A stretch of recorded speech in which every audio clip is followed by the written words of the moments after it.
Elle nous a été envoyée via Twitter par Thibaut Normand, je vous la lis. Les civils peuvent-ils acheter des masques FFP2 ou s'en faire prescrire? Je visite souvent un parent âgé, à risque et pas encore vacciné. L'usage de cette protection est-elle pertinente en plus des gestes barrières? Alors Jimmy, les masques FFP2 d'abord, il y a on manquait de tout, de FFP1, de FFP2. Est-ce que vous pouvez nous préciser aujourd'hui, a priori, on a de tous les masques possibles et inimaginables, la différence entre 1 et 2, c'est quoi?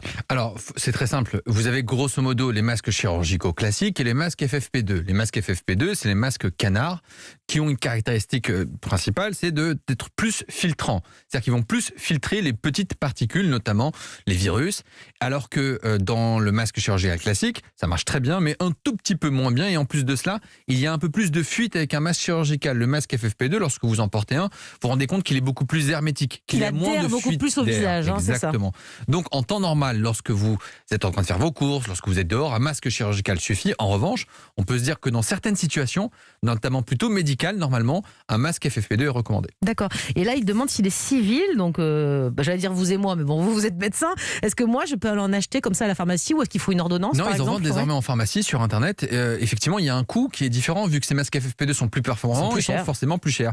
Il faut compter à peu près 2 € le masque, ça peut aller jusqu'à 3 € en fonction, alors que le masque FFP2, une boîte de 50, ça va vous coûter désormais 5 €. Les prix ont beaucoup baissé. Masques FFP1, les masques chirurgicaux classiques vont coûter 5 € la boîte de 50. Donc vous voyez bien qu'il y a une vraie différence de prix et que ça ne sert à rien de mettre autant d'argent dans la vie de tous les jours. Alors justement, juste quand même dans ce cas, là, Thibaut dit, lui, il va donc visiter une personne âgée qui n'est pas encore vaccinée, qui serait à risque. Est-ce que pour lui, c'est pertinent ou 2 masques chirurgicaux et puis les gestes barrières, ça suffit? Si mamie porte un masque chirurgical et que lui en porte un, il n'y a aucun problème. Il n'est pas nécessaire d'utiliser un masque FFP2 si la personne en face de vous porte un masque. En revanche, si vous êtes dans des situations, notamment dans le train, quand les gens portent pas très bien le masque, dans le métro, lorsque c'est bondé, dans des salles de cours, on peut s'imaginer ça, quand les écoles vont rouvrir.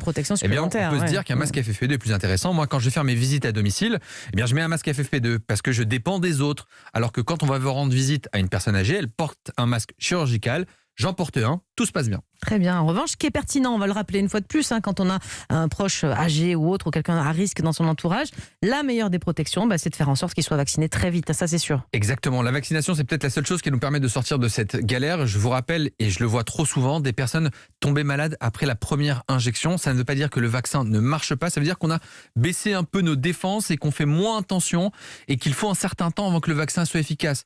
15 jours à 3 semaines minimum. Donc quand vous sortez du médecin ou du vaccinodrome et que vous êtes vacciné, considérez-vous comme non protégé. Et puis, je vais vous dire, une fois qu'on est vacciné, on ne peut pas jeter tous les gestes barrières à la poubelle. Pas tout de suite. Il va falloir créer des bulles vaccinales dans un second temps lorsqu'on pourra se revoir entre personnes vaccinées. C'est vrai que ça fait un peu club élitiste, mais peu à peu, on va tous pouvoir le faire.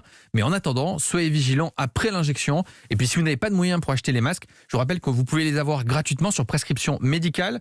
Après 65 ans, si vous faites de l'hypertension, du diabète, des maladies compliquées, si vous êtes un aidant et si vous êtes dans une précarité économique, vous avez l'aide médicale d'État, une aide complémentaire santé, vous pouvez aussi en avoir gratuitement. Donc personne n'est mis sur le côté de la route. Donc protégez-vous en attendant qu'on sorte de là.